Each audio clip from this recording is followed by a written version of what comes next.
ओम मातेश्वरी नमो नमः। नवरात्र का अष्टमी गते नवमी तिथौ संधि पूजा के समापन के उपरांत नवमी में ये नवरात्र का अ,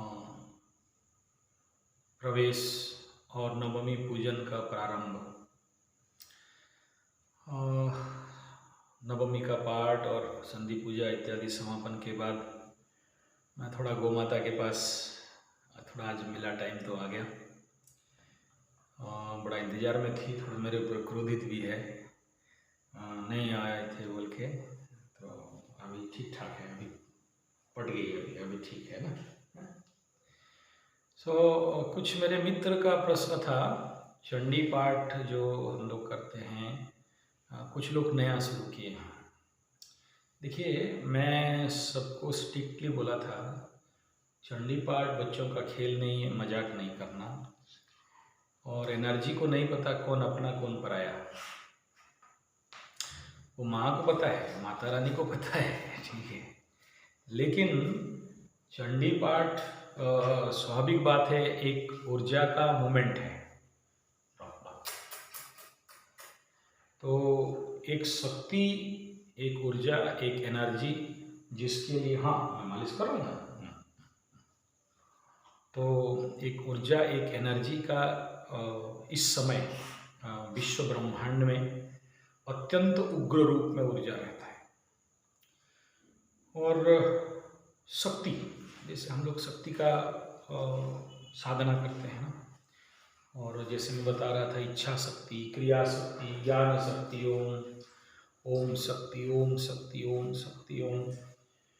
आदमी के अंदर शक्ति बढ़ाने का एक तरीका है। शक्ति क्यों बढ़ाएंगे? क्योंकि जिस आदमी के जीवन में शक्ति नहीं है, वही जीवन में दुर्बल है, और उसी के जीवन में सारे समस्याएं आते हैं।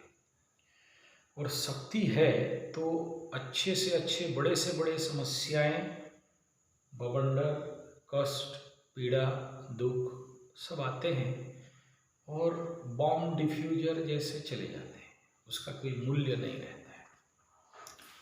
तो जिसके पास शक्ति है उसको सब कोई मान सम्मान देते हैं, उसका कीमत रहता है। यही शक्ति है जिससे आप पैसा कमाते हो। आपके पास जितना जितना स्पिरिचुअल एनर्जी है, उतना उतना आपके पास सब कुछ है। और जितना जितना स्पिरिचुअल एनर्जी नहीं है, आपके पास कुछ नहीं है, आप सब कुछ खत्म कर दिए। आप निर्धनता, देखिए धन का तो बहुत सारा मीनिंग है। तो चलिए उधर मैं नहीं जाता हूँ, मैं सीधा सीधा टॉपिक पे आता हूँ।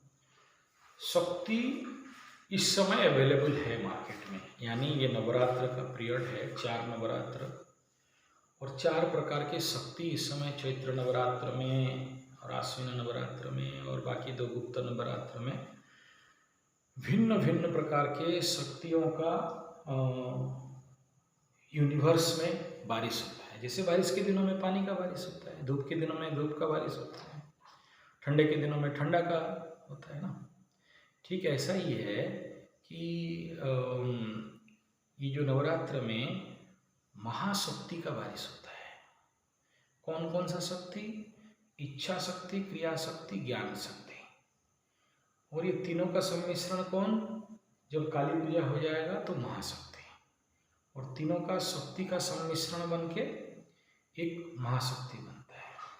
और यही शक्ति हमारे अंदर ऊर्जा, जो ऊर्जा का प्रवेश हमारे अंदर आ जाए तो बाकी सारे नेगेटिव शक्ति, नेगेटिव एनर्जी जीवन से दूर हो जाते हैं। चाहे आप वो ग्रह के रूप में बोलेंगे या वो भूत प्रेत पिशाच डायन चिरगुन के रूप में बोलेंगे, जैसे बोलेंगे, वो आपके जीवन से जो भी विजुक्तात्मक एनर्जी है, नेगेटिव एनर्जी है, आप बैठ तो वो दूर हो जाते हैं। क्योंकि ये शक्ति हम लोग, हमारे अंदर है। शक्ति होने से लोग आपको सम्मान देते हैं, बैठाते हैं और पता चलता है कि ये आदमी है, उसके अंदर ऊर्जा है। इसीलिए नवरात्र करना और इसीलिए चंडी पाठ करना। और चंडी पाठ में इस प्रकार का महाशक्ति हमें शीघ्रता से मिलता है। अच्छा, शक्ति मिलना इम्पोर्टेंट नहीं है, शक्ति को धारण करके रख पाना इम्पोर्टेंट है कि आप कितना शक्ति रख पाते हो, कितना शक्ति रख पा रहे हो। ठीक है, शक्ति तो मिल गया लेकिन रख नहीं पाए। क्यों नहीं रख पाए? क्योंकि बहुत सारे कारण है हम लोग शक्ति को होल्ड ऑन रही करके नहीं रख सकते हैं। तो फिर वो शक्ति फिर हमारे से डिस्ट्रॉय हो जाती है, और शक्ति का दुरुपयोग करेंगे तो वो आपको बैकफायर कर देगा। तो फिर शक्तिहीन लोगों का कोई औकात नहीं रहता है। इसलिए ये नवरात्र में चारों तरफ से शक्ति का भयंकर बारिश है। आप नहीं लो तो क्या मतलब? आप सोचो, कोई बोलते हैं ना राउरकेला में जो रहता है पैसा का बारिश होता है, लेकिन उसी को मिलेगा ना जो उसके ऊपर काम करेगा, जो मेहनत करेगा। जो मेहनत नहीं करेगा उसको पैसा कहाँ से मिलेगा? जो काम करेगा नहीं, निठल्ला होकर बैठा रहेगा, वो क्या बोलते हैं उसको, धरती का बोझ, अनाज का दुश्मन बन के बैठा है, कामचोर ठग आलसी बन के बैठा है, उसको कहाँ से मिलेगा पैसा? काम करने से मिलेगा, उस क्षेत्र में काम करने से मिलेगा। ठीक ऐसे ही है शक्ति का भी।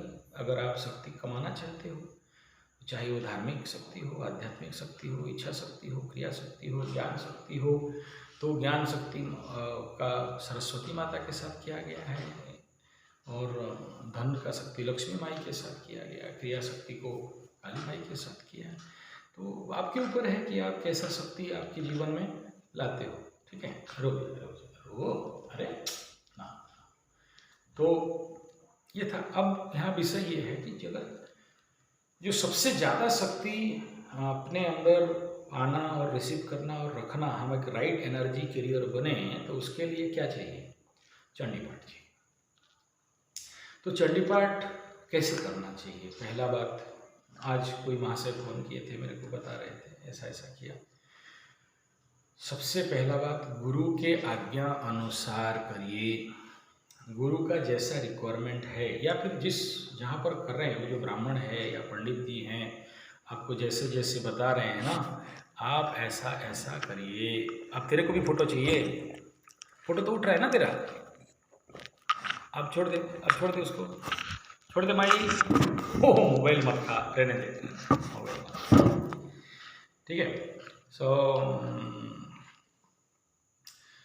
चंडी पाठ में सबसे पहला ये बता दिया, गुरु के अनुसार, ब्राह्मण के अनुसार, उनके जैसे जैसे आदेश हो, जैसे जैसे आज्ञा हो, जैसे जैसे बताएं, उसी के अनुसार ही आपको काम करना है, मन मर्जी नहीं करना। ये पहला।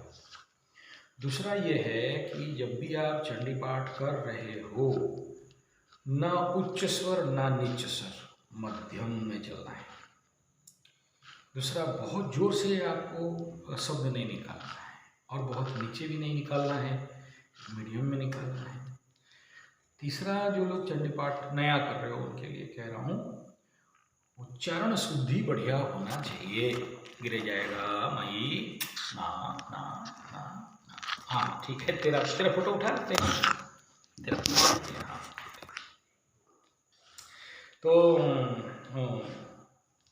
ऊंचे नीचे बता दिया। दूसरा, जो भी शब्द है आपको पहले सबसे ज़्यादा ध्यान बनान में या वर्ण शुद्धि में देना है। पहले आप लोग जो इंग्लिश मीडियम वाले हो, मेरे बात में शुरू कर रहे हो, होगा नहीं। उसके लिए भारी अभ्यास चाहिए, लंबा अभ्यास चाहिए।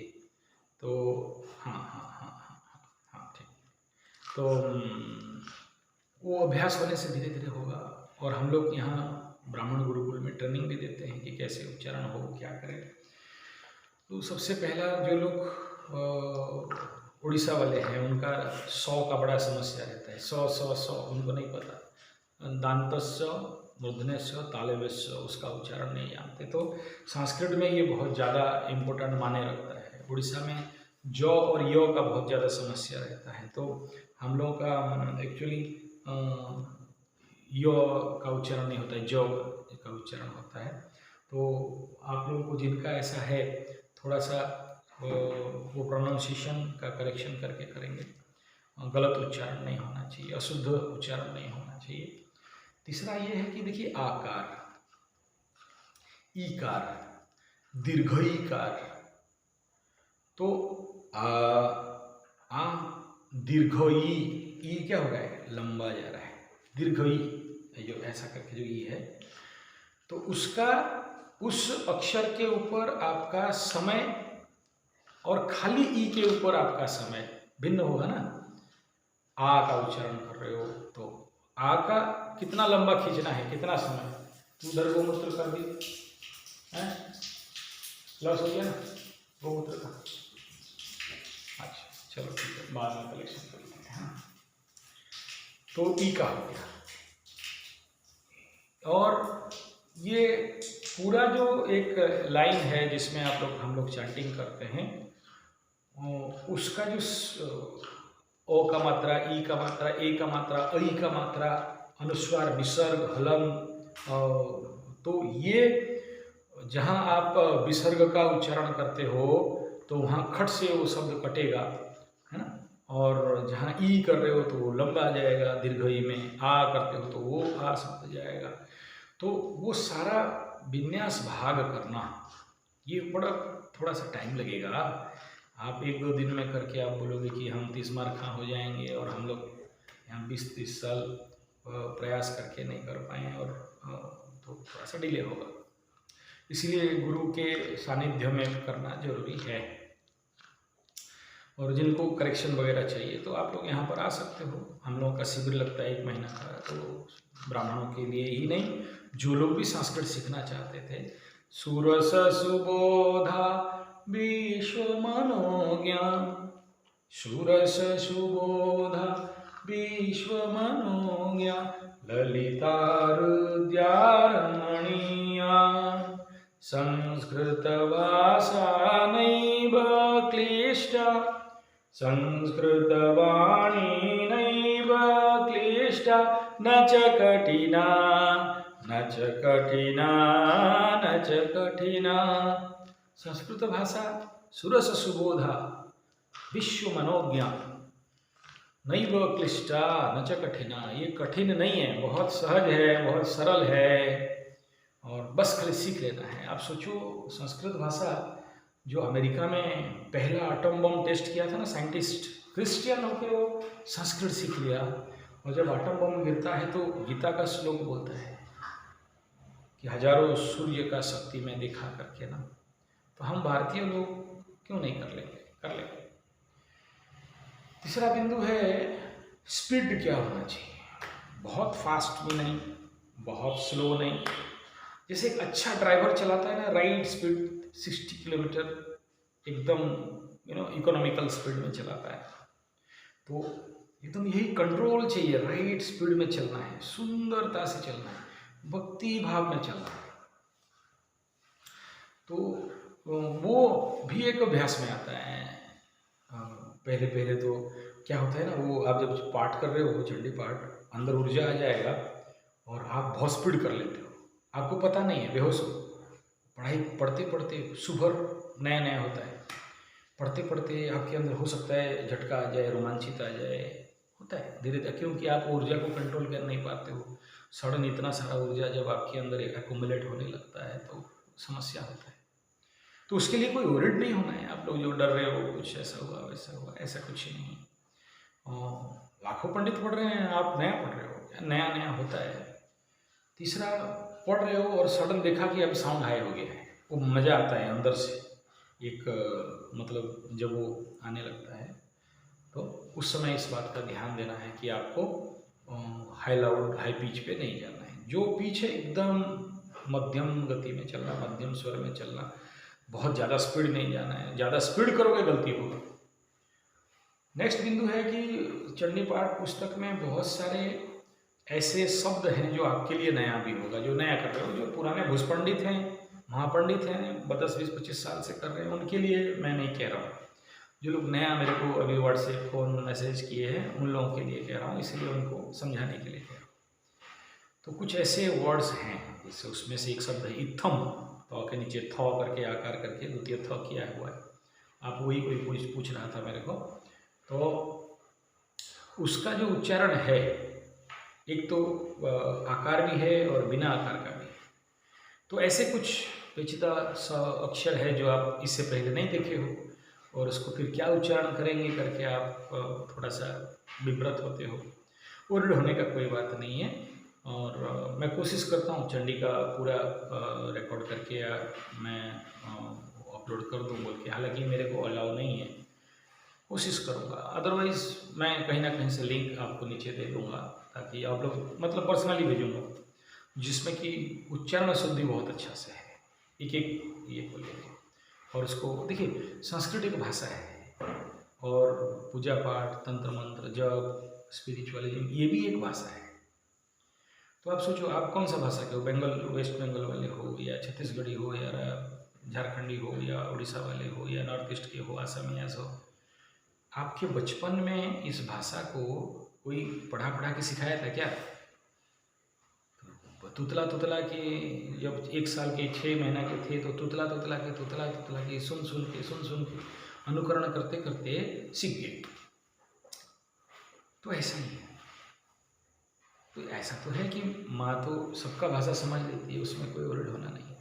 लेकिन बार बार कहता हूँ, शांतिकरण, क्षमापन, ये 2 सबसे ज़्यादा ध्यान देना।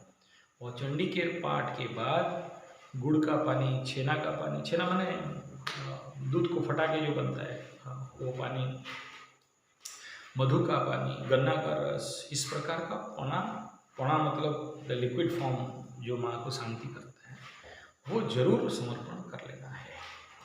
2 बूंदा शांति प्रार्थना करके, क्षमापन स्तोत्र की मुझे नहीं पता, जो लोग नया कर रहे हो।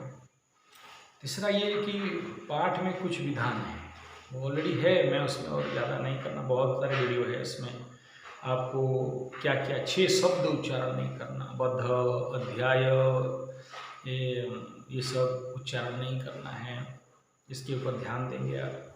रूल है, मैं इसलिए और नहीं बना रहा हूँ, इसमें डिटेल नहीं कर रहा। और लास्ट में आप वो अमुक अध्याय नहीं बोलेंगे, तो सावर्ण सुजित ये जो आप करके जा रहे हो, और आखिरी में जब वो इति शब्द नहीं उच्चारण करना, तो ये सारा बात थोड़ा जय जय करके उसको बोलना है। और आखिरी में सत्य संतु मम कामान पूर्ण भवन्तु मनोरथाम, फिर आपका जो कामना है वो बोल सकते हो, या फिर बोलने की जरूरत नहीं। संकल्प तो पहले करना, हाँ ये संकल्प होता है, संकल्प नहीं करके किया। देखिए, गीता के अनुसार सर्व संकल्प परित्यागी भक्तिमान में मेरी प्रियो नरक, उसमें कोई प्रॉब्लम नहीं है।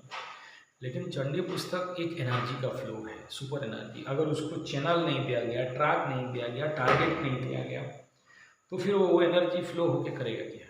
एनर्जी का एप्लीकेशन क्या है? तो इसलिए ये बहुत ज़रूरी है कि आप अपने संकल्प को करते हुए ही चंडी पाठ के ऊपर काम करें। उसमें संकल्प में और जो पहले विष्णु विष्णु विष्णु अध्याय विराट और पूरा डिटेल दिया है इसमें। पहला वो सप्तश्लोकी के बाद अष्टोत्तर नाम के बाद ये शुरू होता है अब। तो उसमें जो जो आपका समस्या निवारण इत्यादि बारे में वहाँ दिया गया है, उसमें कोई चिंता का बात नहीं। एटलीस्ट वो जरूर करना कि कौन कर रहा है, कहाँ से कर रहा है, क्या गोत्र है, क्या नाम है, ये सारा चीज़ उसमें उच्चारण करके फिर अमुक तिथु अमुक वासर्यान्वितानाम अमुक नक्षत्रे अमुक राशि स्थिति अमुक रास्ते से सूर्य कहाँ पर है, चंद्र कहाँ है, भूम कौन कौन सा ग्रह, हाँ हाँ ठीक। तो वो सारा आप ये डिस्टर्ब कर रही है चार्ट के, हाँ हाँ ठीक है माई, ओ लो ठीक है। तो वो सारा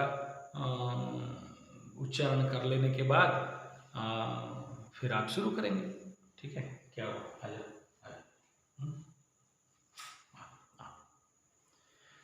ओह आओ, नहीं डिस्टर्ब नहीं, ठीक है। तो जो लोग प्रश्न किए थे, यही कुछ प्रश्न था, और मैं भी दिन भर में इतना सारा पूजा पाठ करके थका हुआ हूँ, बहुत ज़्यादा लंबा और नहीं करना चाहता हूँ। आजा सामने आ, बहुत चाट लिया मेरे को, आओ ठीक है। तो आप उसमें कोई वरीड होना नहीं, इस बार तो ख़त्म हो गया, लेकिन अगला बार के लिए प्रिपरेशन आप जरूर करो, ठीक है। अच्छा से अभी से प्रिपरेशन करना है, अभी से अच्छा से प्रिपरेशन कर लेना है। और नित्य पाठी हो तो और अच्छा है, लेकिन ये गुरु आज्ञा के अनुसार, आपके ग्रह नक्षत्रों को देखते हुए आपके गुरु की आज्ञा के अनुसार नित्य पाठ करें। भले कवच किलक अर्गल का भी, लेकिन ये मैं आज्ञा नहीं दे रहा हूँ या मैं आदेश नहीं दे रहा हूँ या मैं नहीं कह रहा हूँ, मैं कह रहा हूँ ये करने से अच्छा है। लेकिन आप अपने आसपास के जो भी पंडित ब्राह्मण हैं उनसे आज्ञा लेके, उनको समझ लेके, क्योंकि कल किसी भी प्रकार का समस्या होता है, ऐसा नहीं कि नहीं होता है, बल्कि जब आपके अंदर वो सुपर एनर्जी कवरअप होने लगेगा, एनर्जी जगने लगेगा, तो उसको अगर मैनेज मेंटेन नहीं करने जानते हो, और या आपके लिए कोई है नहीं बैकअप देने वाला, कोई पंडित जी, कोई महाराज, कोई गुरु, तो आपको समस्या कर देगा। कोई बहुत बड़ा समस्या नहीं करेगा, लेकिन उस समय बनता है। मेरे पास, मैं भी जब मेरा स्टार्टिंग पीरियड मेरे को याद है, एक बार शिव मंदिर में ऐसे ही कर रहा था, तो 4.5 घंटा मैं बेहोश रहा। बेहोश मतलब क्या, मेरे अंदर एनर्जी चल रहा था, लेकिन मेरा नौटंकी चल रहा था। मेरा गुरु जी थे, बल्कि मैं फिर से जल्दी ठीक हो गया। अदरवाइज वो तो चक्र जागरण कर देता है, चंडी पाठ में इतना पावर है अंदर में, तो इसलिए वो अपना अपना एक्सपीरियंस है। अब कभी कभार चंडी पाठ में इतना निमग्न हम लोग हो जाते हैं कि वो सिग्नल करंट अंदर फ्लो कर जाता है, एकदम घाय एकदम। सबको होगा ऐसा नहीं कह रहा हूँ, आपके अंदर शुद्धता भी होना चाहिए। और अच्छा, बैठे हो एकदम अंदर से पकंप होने लगा, तो ऐसा भी संभावना होता है। बहुत से जो जिनको मैं सिखाया हूँ उनका अनुभव भी कह रहा हूँ, मेरा भी अनुभव कह रहा हूँ। तो चंडी पाठ जब आप कर रहे हो, एकदम सोचो साइलेंस हो, रूम बंद है और कोई नहीं है, किसी के पास नहीं, आप अकेले हो और आप कर रहे हो और मूवमेंट होने लगा एनर्जी, तो बहुत कुछ होता है, बहुत कुछ आपके अंदर जागरण होता है। तो कोई नया बात नहीं है, या मेरे साथ ही अकेले होता है, इसलिए ऐसा बहुतों को साथ देखा हूँ, जितने जितने लोग हमसे सीख के गए हैं या कर रहे हैं, तो इसीलिए गुरु होना चाहिए। नेक्स्ट आप लोगों का था कि आप कुछ बोल रहे थे कि ब्राह्मण लोगों को बड़ा आप बोल रहे हो। नहीं, ऐसा नहीं, कोई ब्राह्मण नहीं। मैं आपको तो मेरा वीडियो में बताया, मेरा तेली गुरु है, लोहरा गुरु है, STS विद्यर, वो उनके चरण छूता हूँ, इसलिए मैं ब्राह्मण का बात नहीं कर रहा हूँ। लेकिन इसलिए ये कह रहा हूँ कि जो ब्राह्मण लोग त्रिसंध्या गायत्री वाले हैं, जो लोग नित्य चंडी पाठी हैं, जो लोग नृसिंह कवचधारी हैं, कवच पाठ वाले हैं या आध्यात्मिक हैं, उनके पास नेचुरल एनर्जी रहता है, सुपर एनर्जी रहता है, स्पिरिचुअल एनर्जी रहता है। तो जैसे बाहर से गए हैं आपके गांव में या आपके शहर में, तो उनको बुलाना, खिलाना, पिलाना, सम्मान देना और उनके चरण स्पर्श करना। अभी सोचिए, मैं करने के दबी में गया था, पेंडल में पंडित लोग आए हैं, प्रणम चरण छुआ, जो था जो भी करना है कर लिया, आगे कुछ नहीं। पंडित लोग खुश, अरे कोई आया था, ना मेरे को पहचानते ना मैं उनको पहचानता हूँ, लेकिन पंडित लोग खुश हो गए। महाराज लोग हैं, जो भी हो, ब्राह्मण है। संसार का सबसे बड़ा पापी जंतु है ना ब्राह्मण, दूसरे का दान पकड़ पकड़ के।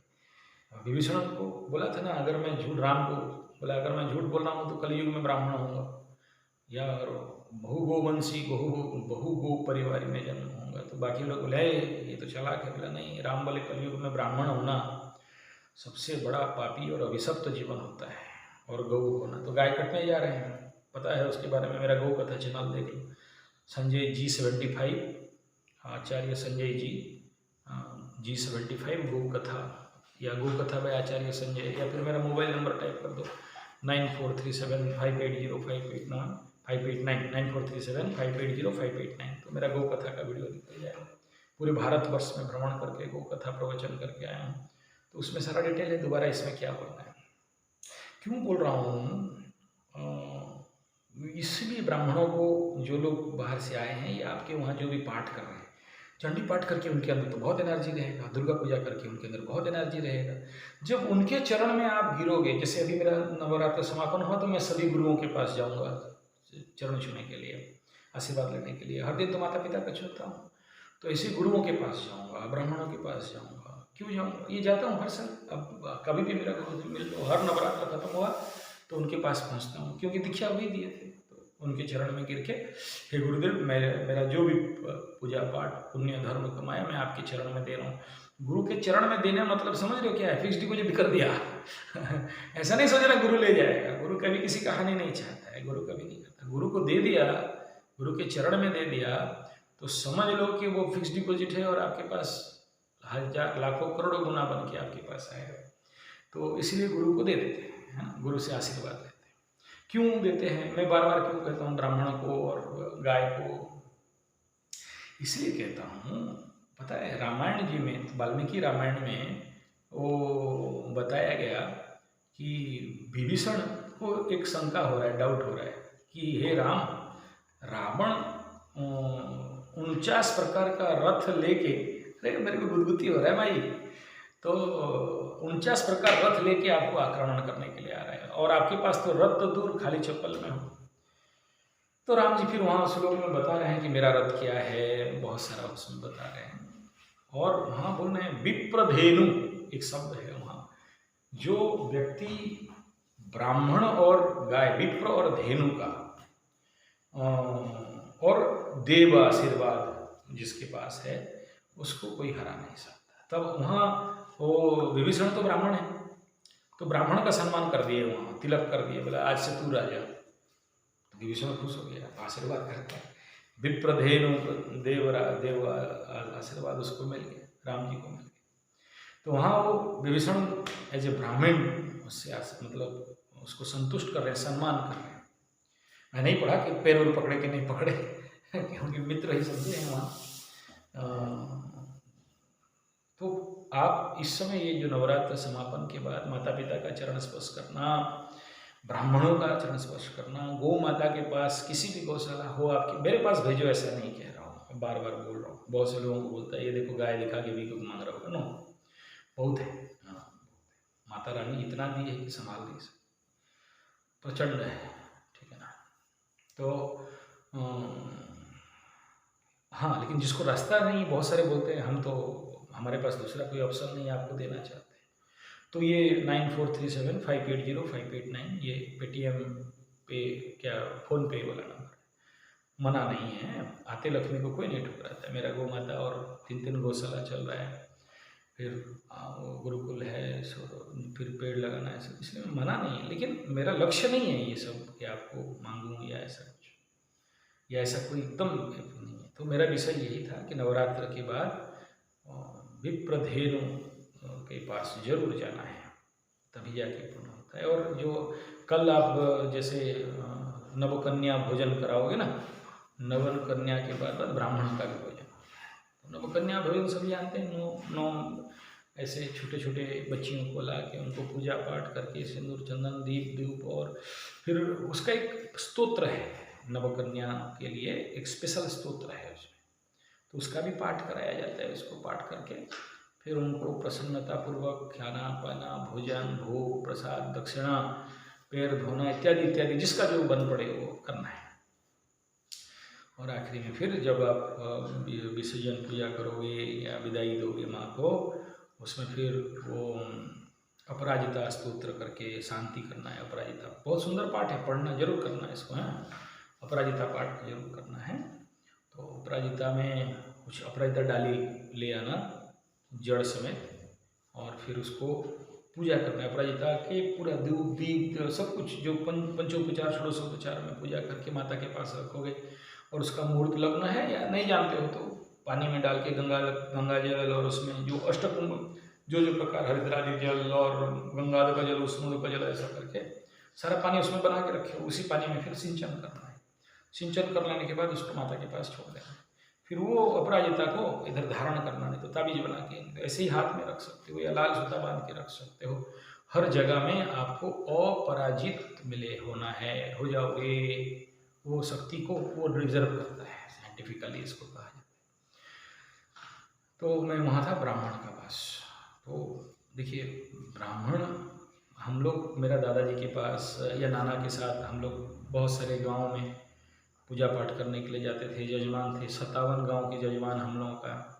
तो किसी भी गांव पे किसी भी काम के लिए, पूजा पाठ के लिए जाते हैं, शादी इत्यादि के लिए जाते हैं, या व्रतोपनयन में, या नाम संकीर्तन में, या दुर्गा पूजा में, तो बाकी लोग बुलाते हैं कि महाराज जी एक बार आ जाओ, बड़ा प्यार से बुलाते हैं, चरण धूल मिल जाए, आप चल के आ जाओ, एक बार घूम के आ जाओ, और जो बनेगा दे देंगे दान। जाने से फ्री में नहीं छोड़ते, ऐसे खाली हाथ नहीं छोड़ते, कोई दान देता है, कोई दक्षिणा देता है, कोई जो जिसका हुआ है उड़द चावल दाल मूंग सब ला के गाड़ी में भर देता है। अरे नहीं चाहिए बोलने से भी भर देता है। आप आए हो हमारे घर में खाली हाथ कैसे देंगे, ब्राह्मण गोसाई ब्राह्मण देवता ऐसे अपना सम्मान है। क्यों करते हैं, क्या है इसमें क्या, इसके पीछे जो विज्ञान है वो क्या है? इसके पीछे जो विज्ञान यही है कि देखो जो ब्राह्मण जो पंडित साधना करता है ना, उसका ऊर्जा इतना, आभा मंडल इतना और स्ट्रॉन्ग रहता है कि आपका घर में एक राउंड घूम के आ जाए सारा नेगेटिव एनर्जी दूर, आप उसके पास बैठ जाओ आपको शांति और अनुभव होगा। तीसरा क्या, ये लोग जैसे गंगा जी, गंगा तेरी मैली हो गई पाप धोते धोते, गंगा तेरी गंगा मैली हो गई पाप धोते धोते, ऐसा कुछ है। राम तेरी गंगा मैली हो गई पाप धोते धोते। तो गंगा जी मैली कैसे हो गई? अच्छा, अगर गंगा जी मैली हो गई, गंगा जी राम का कैसे हो गए? गंगा तो भगीरथी लाए ऊपर से, नारायण, नारायण से शिव, शिव जी का माता, वहाँ से भगीरथ, राम बीच में कहाँ से आए? ये प्रश्न रहा, आप उत्तर देना है। ठीक है, राम जी का गंगा कैसे है? आप ऐसे नहीं बोल देना कि राम जी का तो सब है, लेकिन यहाँ ये लाइन, ये कविता में ये कहाँ से आया? हाँ चलो, अगर गंगा मैली हो गई तो फिर गंगा जी का साफ कौन करता है? ये प्रश्न है।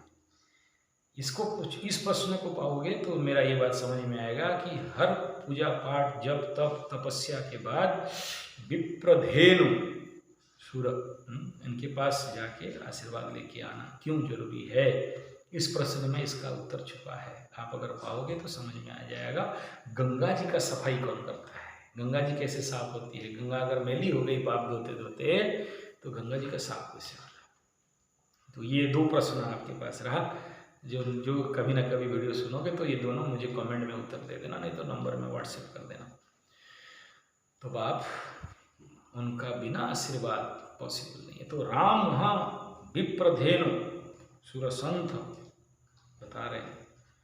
तो गौ माता का आशीर्वाद, नवरात्र के बाद गौ माता को भरपेट भोजन, गोग्रास देना, और जो भी मन पड़े, जैसे नवरात्र का आपका अकाउंट है इतना, तो सब कुछ होने के बाद बचा तो गौ माता के नाम पे दाना दे, बढ़िया खाना खिला देना। ऐसा नहीं कि सिंगड़ा आलू चूर पूड़ी, गौ माता को हरिया चारा अच्छा लगता है, भूसी अच्छा लगता है, चूनी चोकड़ अच्छा लगता है, नेचुरल, अननेचुरल नहीं।